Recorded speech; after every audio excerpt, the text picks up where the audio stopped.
Hello नमस्कार दोस्तों, जैसा कि आप सभी को पता है कि अभी एक दो दिन पहले यूपीएससी का रिजल्ट आया है। तो मैम का ये सेकंड अटेम्प्ट था। 95 रैंक के साथ मैम का सिलेक्शन हुआ है। चलिए मैम से जानते हैं कि कैसे तैयारी की, कौन कौन से रिसोर्सेज फॉलो की, कोचिंग ली या नहीं ली, ऐसी तमाम प्रकार की बातें तो आज हम इस वीडियो में कवर करने वाले हैं। अगर आप चैनल पर नए हैं तो चैनल को सब्सक्राइब कीजिए, वीडियो को लाइक कीजिए, शेयर कीजिए। तो सबसे पहले नाम और एजुकेशन बैकग्राउंड बताइए मैम। मेरा नाम सृष्टि मिश्रा है जी मेरी एजुकेशन 12th तक इंडिया से बाहर रही है जी और उसके बाद मैं एलएसआर से बीए की हूँ इकोनॉमिक्स से जी और अभी एमए कर रही हूँ इकोनॉमिक्स से इग्नू से। जी। तो आपका मीडियम क्या था मैम? इंग्लिश मीडियम इंग्लिश में। तो आपका मैम मीडियम क्या था? मेरा मीडियम इंग्लिश था। इंग्लिश था। जी। तो यूपीएससी की तैयारी में जैसे आप आए, तो आपका ये बचपन से सपना था या फिर किसी ने गाइडेंस किया है, फैमिली में कोई सिविल सर्वेंट? जी, यूपीएससी का सपना पापा ने दिखाया था। जब मैं 8वीं में थी तब पापा ने मुझे बताया कि सिविल सर्विस क्या होता है और आईएएस आईपीएस क्या होता है। तब उसके बाद उन्होंने ही गाइड किया मुझे और सबका साथ रहा और उसके बाद फिर मैंने तैयारी शुरू कर दी ग्रेजुएशन। आपने जैसे बताया कि जो प्रारंभिक एजुकेशन थी वो इंडिया से बाहर हुई 12th जी। तो इंडिया से बाहर कहाँ, कौन सी कंट्री में हुई? पापा की posting south Africa, Lebanon, Switzerland, Congo, Cambodia और अभी फिलहाल ब्राजील में है।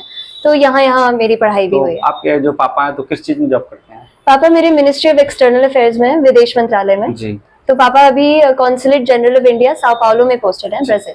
मैम बात करें रिसोर्सेज की। जी। मैम आपने जब तैयारी के दौरान आए तो सबसे पहले क्या होता है, जो न्यू एस्पिरेंट होता है उसके लिए सबसे पहले सिलेबस खोजना होता है कि मैं क्या पढूं क्या ना पढूं, क्योंकि इतना वास्ट सिलेबस है यूपीएससी का, बहुत ज्यादा पढ़ना पड़ता है। तो आपने कैसे रिसोर्सेज कलेक्ट किए? मैंने इनिशियली यूट्यूब से ही शुरू किया। वहां से मुझे पता चला जो टॉपर्स कॉपीज होते हैं, टॉपर्स बताते हैं कि हमने यहाँ से किया। और उसके साथ सिलेबस देखा मैंने यूपीएससी का और साथ ही साथ पापा का गाइडेंस था, तो उन्होंने समझाया एनसीईआरटी से शुरू करो, कॉन्सेप्ट्स क्लियर करो। तो वहां से पढ़ के फिर मैंने वहीं से एक प्लान बनाया और उसी को फिर फॉलो किया। क्या आपने कोचिंग लिया, सब सेल्फ स्टडी किया? मैंने जनरल स्टडीज के लिए सेल्फ स्टडी किया और इकोनॉमिक्स ऑप्शनल के लिए नेक्स्ट आईएएस एकेडमी से विभास झा सर की कोचिंग ली। जी।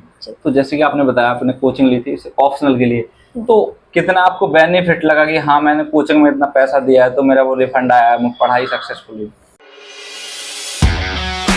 ये एक मंजिल है तो रास्ते भी होंगे और एक मेंटर भी जो मुश्किलों को आसान बना दे। नतीजे संयोग नहीं होते, दूसरों से बेहतर स्कोर होते हैं। GS Score, an institute for civil services. Good career is a process, and mentoring at GS Score is driven by primarily two objectives. One is empowerment and another is excellence. This is what we are known for. कामयाबी की राह पर 1000 से भी ज्यादा निशान। GS Score।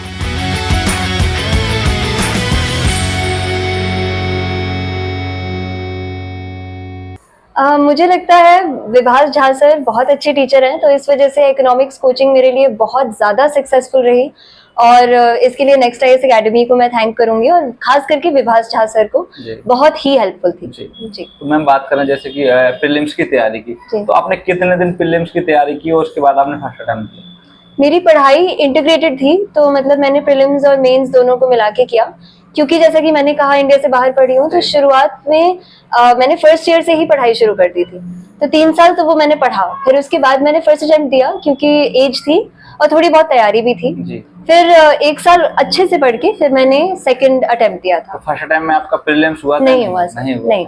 तो आपको क्या लगा कि आपने कहाँ गलती की फर्स्ट अटेम्प्ट में, फिर आपने सेकंड अटेम्प्ट में जाके फाइनल इतनी अच्छी रैंक के साथ सिलेक्शन पाया? गलती ऐसी कुछ नहीं थी, मतलब समय थोड़ा कम था, ग्रेजुएशन भी कोविड के बाद फिर से क्लासेस शुरू हो गई थी, तो इस वजह से थोड़ा सा मैनेज करना मुश्किल हो रहा था। तैयारी थी नहीं, लेकिन पापा ने कहा था एज है, बिल्कुल दो एग्जाम। मुझे लगता है वो ही फायदेमंद था, वो एक्सपीरियंस जो मिला मुझे, उससे मुझे समझ में आया कि मैं सेकंड अटेम्प्ट में कैसे दे सकती हूँ। जी मैम। बात करें जैसे कि आपने बताया कि सेकंड अटेम्प्ट आपने दिया, तो कितने क्वेश्चन अटेम्प्ट करने की कोशिश करते थे आप जब आप एग्जाम हॉल में जाते थे? या प्रीलिम्स आपने 2 बार दिया? प्रीलिम्स का मेरा फॉर्मूला था कि मैं 80 क्वेश्चन अटेम्प्ट करूंगी, उसमें से कोशिश थी कि 60 सही हो और 20 लगभग गलत हो सकते हैं या 65 सही हो। लेकिन इस साल एग्जाम इतना टफ था कि मैंने किया 80 अटेम्प्ट, लेकिन उसमें से लगभग 50 सही हुए थे। तो तब भी क्लियर हो गया, कट ऑफ आज ही आई है 75। हाँ जी, 75 आज तक की सबसे कम। मेरा शायद 80-82 कुछ ऐसे स्कोर आ रहा था। तो 80 क्वेश्चन अटेम्प्ट किए थे, उसमें से लगभग 50 या 52 कुछ सही हुए थे। जी मैम, बात करें सी सेट की तो सी सेट को आपने कैसे तैयार किया, या फिर आपका पहले से ही मैथ वगैरह ठीक था तो ठीक है दे देते हैं थोड़ा मोड़ा पढ़ के?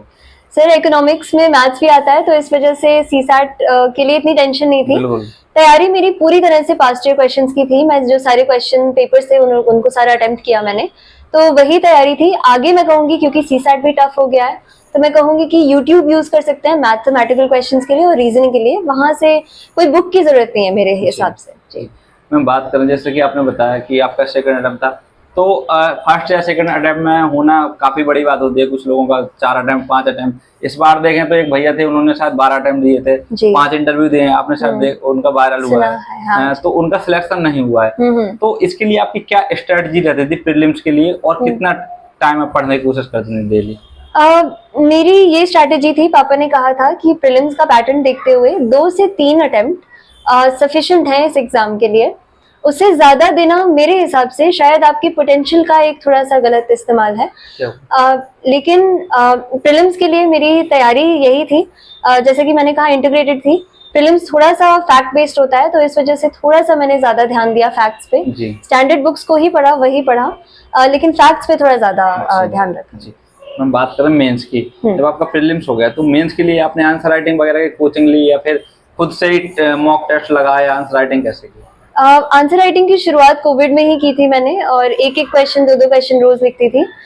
लेकिन मैंने जीएस स्कोर की टेस्ट सीरीज लिया था इंटीग्रेटेड, प्रीलिम्स भी मेंस भी, उससे मुझे बहुत हेल्प मिला। मेंस आंसर राइटिंग वो भी प्रीलिम्स के पहले ही, ये बहुत हेल्पफुल होता है। जी हम बात करें कि आपकी जो ओवरऑल जर्नी रही, तो इसमें आपने जैसे क्या होता है कि असफलताओं का भी सामना करना पड़ता है। जैसे आपका फर्स्ट अटेम्प्ट में नहीं हुआ, प्रीलिम्स भी नहीं निकला, तो जब आप डिमोटिवेट होते थे कभी कभी, तो अपने आपको मोटिवेट कैसे रखने की कोशिश करते थे? सर मेरा मोटिवेशन मेरे माता पिता से ही आता था, उनका सपोर्ट रहा है हमेशा।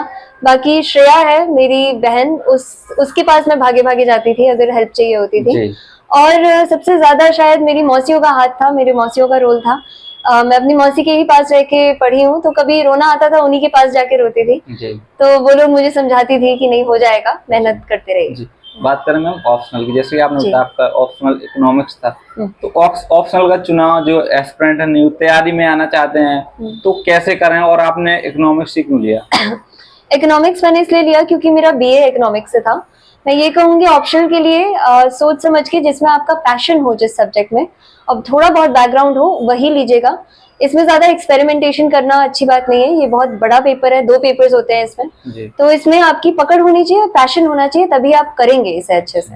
हम बात करें स्टैंडर्ड बुक्स की और एनसीईआरटी की, तो क्या आपने एनसीईआरटी और स्टैंडर्ड बुक्स को पढ़ा?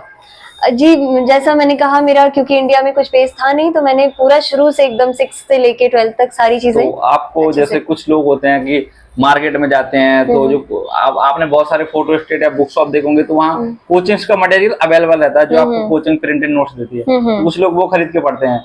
तो वो आपने वो उससे पढ़ा या फिर सिर्फ ओनली स्टैंडर्ड बुक से? मैंने सिर्फ स्टैंडर्ड बुक से। कितने बार रिवाइज की?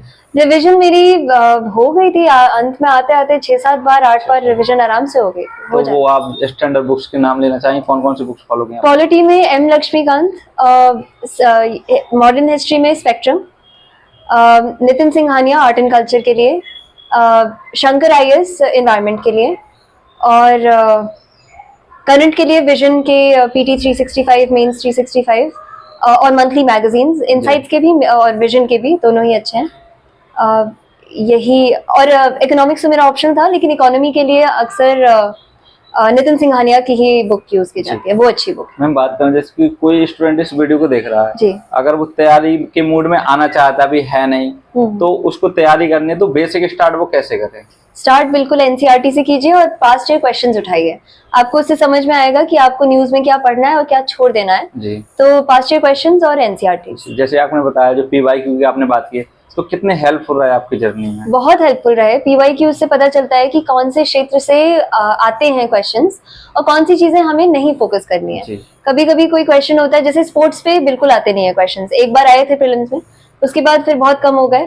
तो स्पोर्ट्स पे इतना ध्यान देने की, टाइम वेस्ट करने की जरूरत नहीं है। जी, मैम बात करें जैसे कि अभी जो एग्जाम आने वाला है, जो कुछ ही दिन बचे हैं, 16 जून। जी, तो जो एस्पिरेंट दे रहे हैं इसको, जिनका प्रीलिम्स नहीं हो रहा है, 1-2 अटेम्प्ट दे चुके हैं, तो वो इस टाइम पे क्या पढ़ने की कोशिश करें? सर प्रीलिम्स अब इतना कंफ्यूजिंग हो गया है। जैसे कि इशिता किशोर मैम है, रैंक टॉपर थी पिछले जी। साल, तो उनका थर्ड अटेम्प्ट था और पहले 2 में उनके प्रीलिम्स नहीं हुए थे और फिर वो टॉप कर गई। जी। तो फिर लगे रहिए, बस वही है कि आप जो कर रहे हैं वो फॉलो कीजिए, चेंज मत कीजिए। जो लास्ट में एक समय होता है, ये मेरे सर भी कहते थे कि लास्ट के टाइम पे अपना वो बनाए रखिए जो आपका पैटर्न था, उसको चेंज मत करिए। मैम जी, जब आप इंटरव्यू देने गई, जी। आपका पहला इंटरव्यू था, जी। जब इंटरव्यू हॉल में आप इंटर गई तो कैसा फील कर रही थी? और इंटरव्यू में आपसे ज्यादातर क्वेश्चन किससे पूछे गए? आपके डैप से पूछे या फिर करंट अफेयर से पूछे, किससे पूछे? सर इंटरव्यू में जाते समय अच्छा लग रहा था, अपॉर्चुनिटी थी, यूपीएससी भवन में थी, लगा कि हाँ बहुत बड़ा दिन है, खुशी थी, तो कॉन्फिडेंस भी था क्योंकि मॉक्स भी बहुत अच्छे गए थे। तो और क्वेश्चंस जो पूछे गए वो इकोनॉमिक्स ऑप्शन से थे सबसे ज्यादा, और क्योंकि बहुत ही डायनामिक सब्जेक्ट है, उसके साथ साथ डैप से कुछ क्वेश्चंस थे और सिचुएशनल क्वेश्चंस कि आप अगर आईपीएस या आईएएस होते हैं यहाँ पे तो आप क्या करते हैं। क्या करते हैं? आपकी हॉबीज? मेरी हॉबीज नॉवेल्स पढ़ना पसंद है मुझे, डिस्टोपियन नॉवेल्स, और कभी कभी मैं डांस भी करती हूँ बीच बीच में। तो ये क्या इंटरव्यू में हॉबीज से कोई क्वेश्चन पूछा? इंटरव्यू में नहीं पूछा गया, नहीं। जैसे क्या होता है जब पढ़ते टाइम हम बुक्स पढ़ते हैं या फिर करंट अफेयर पढ़ते हैं, कोई भी चीज पढ़ते हैं, तो हम क्या उसको शॉर्ट अपना लिख लेते हैं ताकि रिवीजन में हमको प्रॉब्लम ना हो। क्या आपने इसके लिए शॉर्ट्स नोट्स वगैरह बनाए थे? बिल्कुल बनाए थे। फर्स्ट ईयर में मैंने इंडियन हिस्ट्री पढ़ी थी, तो बहुत लंबे नोट्स थे तब, तो उसको लेकिन पढ़ते पढ़ते पढ़ते पढ़ते फिर वो शॉर्ट नोट्स बनते गए और एक बुक में ही आ गए अंदर। और प्रीलिम्स में खास करके जब टेस्ट अटेम्प्ट करते हैं कई बार, तो उसमें जो गलतियां होती हैं उसके भी नोट्स बनाने पड़ते हैं कि हाँ यहाँ गलती हुई, यहाँ बार बार होती है, तो उसको फिर एक छोटे से नोटबुक में मैंने बना दिया। तो कितने हेल्पफुल है? बहुत ही हेल्पफुल है। मतलब शॉर्ट नोट्स में ये होता है कि आप चलते फिरते, ब्रश करते समय, कुछ भी करते समय आप मतलब खोल के पढ़ सकते हैं, और या तो यहाँ पे पीछे लगा लीजिए तो फिर वो कभी भी मतलब आप पढ़ सकते हैं उसे। जैसे आपने मैप लगा रखा है, आपने अपने हाथों से कलर किया है। जी जी हाँ। तो ये आपने यहाँ क्या लिखा है और कितना हेल्पफुल है आपके लिए जब यहाँ पढ़ते थे, आपके सामने देखते होंगे? यूपीएससी में जियोग्राफी में मैपिंग बहुत जरूरी है, तो और हाथ से मैप करें तो याद रहती हैं चीजें, रिवर्स कहाँ है, उनकी ट्रिब्यूटरीज वगैरह, तो वो मैंने किया। तो सामने रहने की वजह से कभी भी मैं कुछ पढ़ रही होती थी, तो अगर मुझे पता चलता था कि ये इस स्टेट में है या इस जगह पर है, तो वो मैं ऊपर देख के फिर वो सीधा दिख जाता था, तो वो माइंड में एक मैप छप जाता है कि ऐसा ऐसा है, तो इस वजह से काफी हेल्पफुल। तो अंत में जो न्यू एस्पिरेंट है जो इस बार का प्रीलिम्स भी दे रहे हैं, तो क्या मैसेज रहेगा?